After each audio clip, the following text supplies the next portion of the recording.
Students, मेरा नाम पुष्पेंद्र है और मैं आपको 11th क्लास की केमिस्ट्री पढ़ाऊंगा। जैसा कि आप सभी ने अभी 10th क्लास के एग्ज़ाम दिए हैं और लॉकडाउन की वजह से आपके रिजल्ट आने में कुछ देरी हो रही है, परंतु हमें उम्मीद है कि आप बहुत अच्छे नंबरों से पास होंगे और 11th क्लास में आएंगे। इसलिए हमने आपकी 11th क्लास की ऑनलाइन क्लासेस शुरू की हैं। तो स्टूडेंट्स, सबसे पहले हम केमिस्ट्री में कुछ बेसिक कॉन्सेप्ट के बारे में बात करेंगे, जो केमिस्ट्री को शुरू करने से पहले हमको पता होनी चाहिए। तो जैसा कि आपको पता होना चाहिए कि आवर्त सारणी क्या होती है। आपने 10th क्लास में मेंडलीव की मूल आवर्त सारणी, मेंडलीव की आधुनिक आवर्त सारणी और दीर्घाकार आवर्त सारणी के बारे में पढ़ा होगा। दीर्घाकार आवर्त सारणी में कुल तत्वों की संख्या 118 होती है, जिनमें से प्राकृतिक रूप से जो तत्व पाए जाते हैं उनकी संख्या 94 होती है, और जो संश्लेषित होते हैं यानी कि जो प्रयोगशाला में बनाए जाते हैं उन तत्वों की संख्या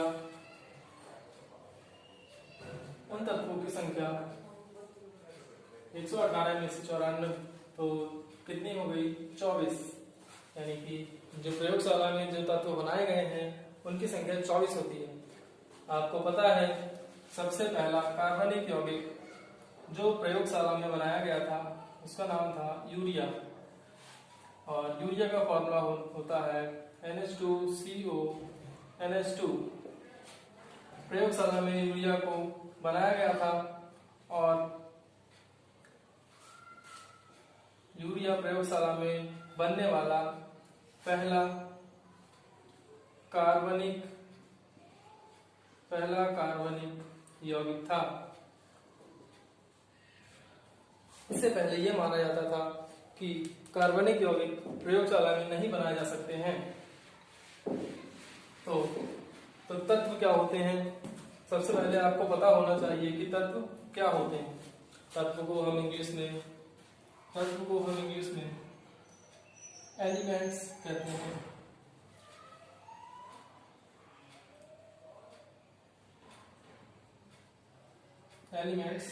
हैं। तो एलिमेंट्स, जैसा कि अभी आपने देखा कि एलिमेंट्स कुल 118 अब तक ज्ञात हैं। तो प्रत्येक एलिमेंट का कोई ना कोई परमाणु क्रमांक होता है। परमाणु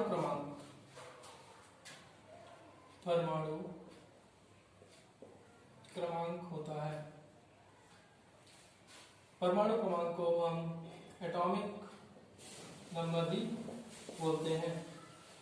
परमाणु क्रमांक ठीक वैसे होता है जैसे आप लोगों का क्लास में रोल नंबर होता है।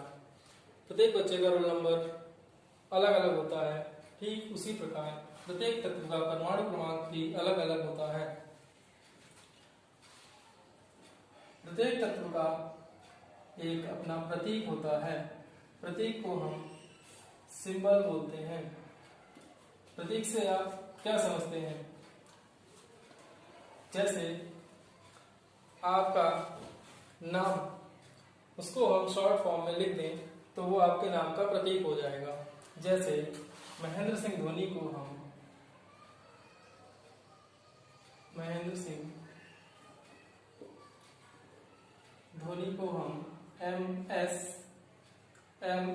धोनी भी बोल देते हैं। तो MS महेंद्र सिंह का प्रतीक हो गया। ठीक इसी प्रकार प्रत्येक तत्व का कोई ना कोई प्रतीक जरूर होता है। जैसे सबसे पहला परमाणु क्रमांक 1 वाला जो तत्व होता है उसका नाम होता है हाइड्रोजन। और हाइड्रोजन आपको पता है कि HYDROGEN ये हाइड्रोजन की स्पेलिंग होती है। तो इसका प्रथम जो लेटर है, फर्स्ट लेटर है, वो उसका प्रतीक कहलाएगा। ऐसे ही परमाणु क्रमांक 2 होता है हीलियम। की स्पेलिंग होती है HELIUM। तो हीलियम का प्रतीक हो जाएगा H इसको आप कॉपी में नोट करते हुए चलेंगे। नंबर 3 परमाणु क्रमांक होता है लिथियम का। लिथियम, और लिथियम की स्पेलिंग होती है LITHUM। तो बताइए क्या होगा इसका प्रतीक? Li। ठीक है। इसके बाद परमाणु क्रमांक 4 होता है बेरिलियम का। बेरिलियम, तो बेरिलियम की स्पेलिंग होती है BERYLIUM।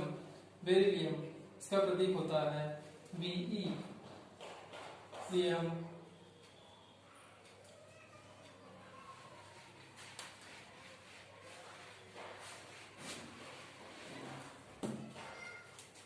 एटॉमिक नंबर 5 होता है बोरॉन।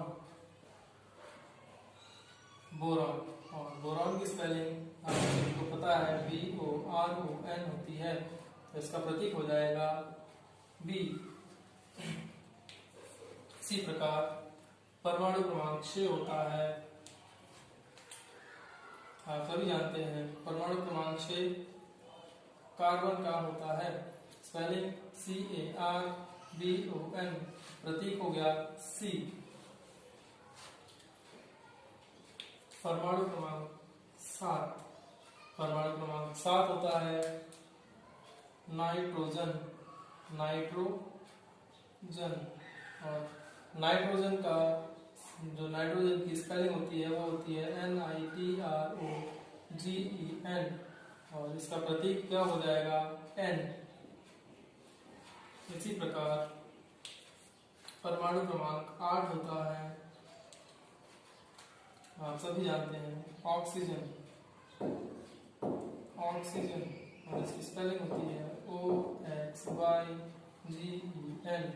तो इसका प्रतीक हो गया O।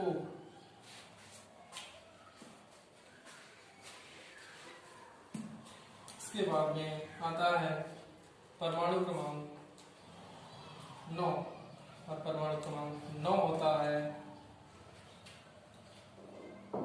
नियॉन।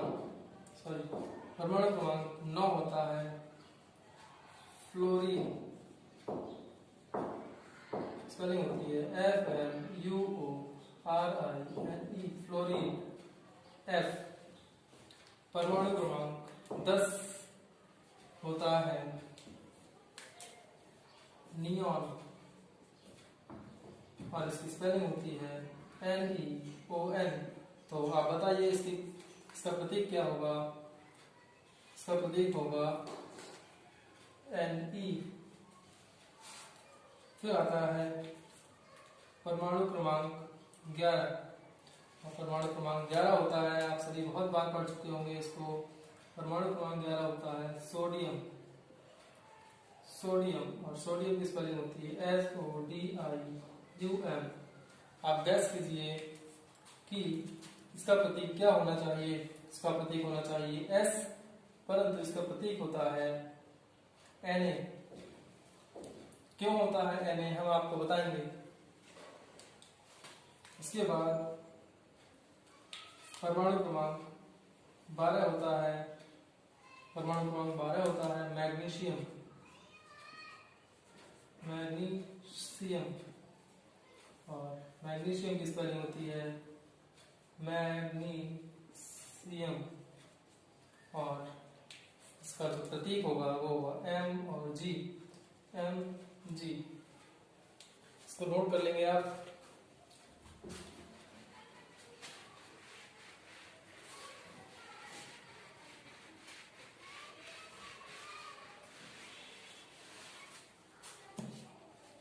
परमाणु क्रमांक 13 किसका होता है?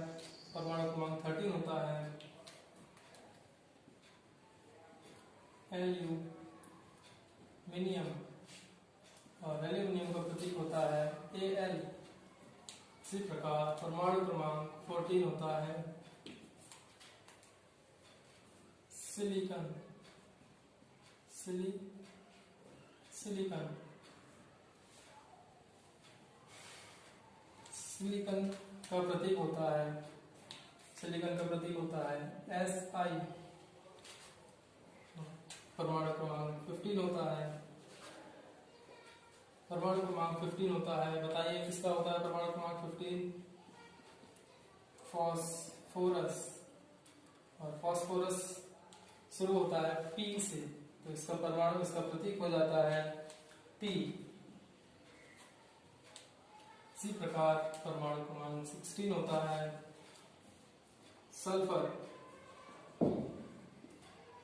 और सल्फर शुरू होता है S से, तो इसका प्रतीक होता है S। परमाणु क्रमांक 17 होता है क्लोरीन। क्लोरीन की स्पेलिंग होती है CHLORINE, तो इसका प्रतीक हो जाएगा Cl। इसी प्रकार परमाणु क्रमांक 18 होता है आर्गन। ARGON, तो प्रतीक हो जाएगा इसका AR।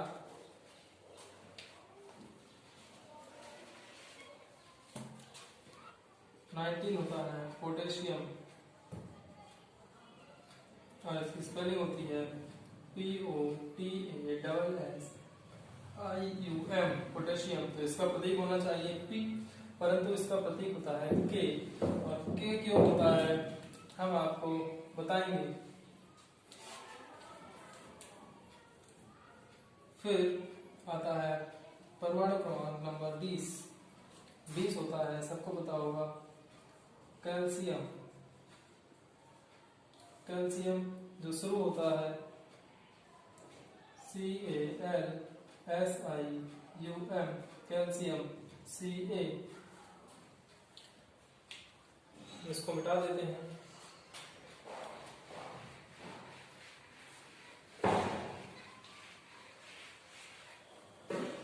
इसके बाद आता है 21 होता है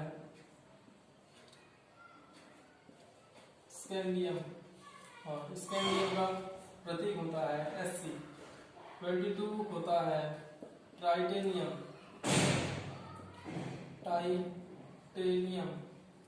और टाइटेनियम का प्रतीक होता है Ti, जो कि इसी के नाम से लिया गया है। ये भी इसी के नाम से लिया गया है। 23 होता है वेनेडियम।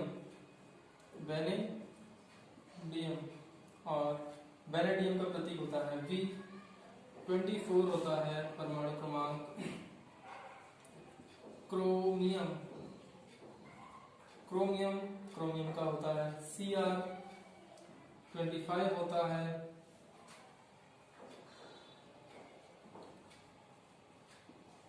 मैग्नीज। मैग्नीज का प्रतीक होता है Mn। इसके बाद आता है 26 परमाणु क्रमांक, ये होता है लोहा। लोहा को इंग्लिश में बोलते हैं वैसे तो आयरन, लेकिन इसका प्रतीक होता है Fe। और Fe क्यों होता है हम आपको बताएंगे। 27 होता है कोबाल्ट, और कोबाल्ट का प्रतीक होता है Co, जो किसी के नाम से लिया गया है। और 28 होता है निकेल। Ni।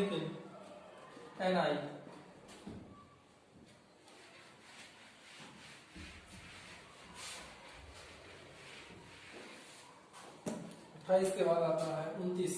परमाणु क्रमांक 29 होता है कॉपर, और कॉपर का प्रतीक होता है Cu।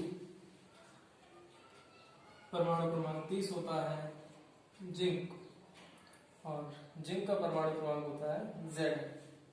तो इस प्रकार से आपके 30 तक परमाणु क्रमांक और तत्व और उनके प्रतीक समाप्त हो गए। ये आपको अपनी कॉपी में नोट करने हैं, और जब आप इनको निरंतर बार बार पढ़ेंगे तो ये स्वतः ही याद हो जाएंगे। इनको याद करने के लिए आपको अलग से मेहनत नहीं करनी पड़ेगी। इसके बाद में अब हम आपको बताते हैं कि पोटेशियम होता है POTASSIUM, लेकिन इसका प्रतीक होता है के। ऐसा क्यों? इसी प्रकार अभी आपने पढ़ा था सोडियम, SODIUM, सोडियम, इसका प्रतीक S ना होकर के इसका प्रतीक होता है Na। ऐसा क्यों होता है हम आपको बताएंगे।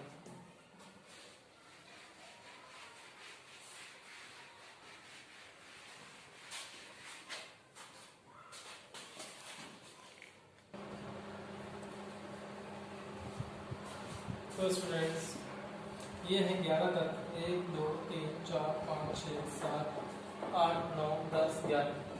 तो इनके जो लैटिन नेम अलग होते हैं और सामान्य नेम अलग होते हैं। लैटिन भाषा में जो इनका नाम होता है उनसे ही इनके प्रतीकों को लिया गया है। जैसे सोडियम, सोडियम का लैटिन नेम होता है नेट्रियम, नेट्रियम से लिया गया है Na, और इसका सामान्य नाम तो आपको पता ही है सोडियम। इसी प्रकार के का लैटिन नेम होता है कैलियम, CALIUM, कैलियम से के लिया गया है, जबकि इसका सामान्य नाम होता है POTASSIUM, पोटेशियम। इसी प्रकार Fe का सामान्य नाम होता है आयरन, लोहा, जबकि इसका लैटिन नेम होता है FeRRUM, फेरम, फेरम से Fe। इसी प्रकार Cu, इसका सामान्य नाम होता है कॉपर, और इसका लैटिन नेम होता है क्यूप्रम, CuPRUM, सामान्य नाम होता है सिल्वर, और इसका लैटिन नेम होता है अर्जेंटम, और अर्जेंटम में Ag और कॉपर में Cu इनके प्रतीक। इसी प्रकार Sn का लैटिन नेम होता है स्टेनम, और स्टेनम से इसका प्रतीक लिया गया है Sn, जबकि इसका साधारण नाम होता है टिन। Sb होती है, Sb का लैटिन नेम होता है स्टीवियम, जबकि इसका लैटिन नेम होता है एंटीमनी। नंबर 8 आता है W, इसका लैटिन नेम होता है वॉल्फ्रैम, जबकि इसका सामान्य नाम होता है टंगस्टन। अब आता है Au, आप सभी इसको जानते होंगे, ये सोने का प्रतीक होता है गोल्ड, और इसका लैटिन नेम होता है AURUM, ऑरम। इसी प्रकार Hg है मरकरी, इसको हम बोलते हैं पारा। जीरम, इसका लैटिन नेम होता है हाइड्रोजीरम। ऐसे ही Pb का सामान्य नाम होता है लेड, और इसका यूपीएससी नाम, इसका लैटिन नेम होता है, Pb का सामान्य नाम होता है लेड, और इसका लैटिन नाम होता है प्लम्बम। तो आई होप आप सब समझ गए होंगे कि ये प्रतीक इनके सामान्य नाम से भिन्न क्यों है, क्योंकि इनके ये प्रतीक लैटिन नेमों से लिए गए हैं। तो ये 11 तत्व आपको याद करने हैं, इनके लैटिन नेम और इनके सामान्य नाम आपको याद करने हैं। तो आज की वीडियो से आपने क्या सीखा?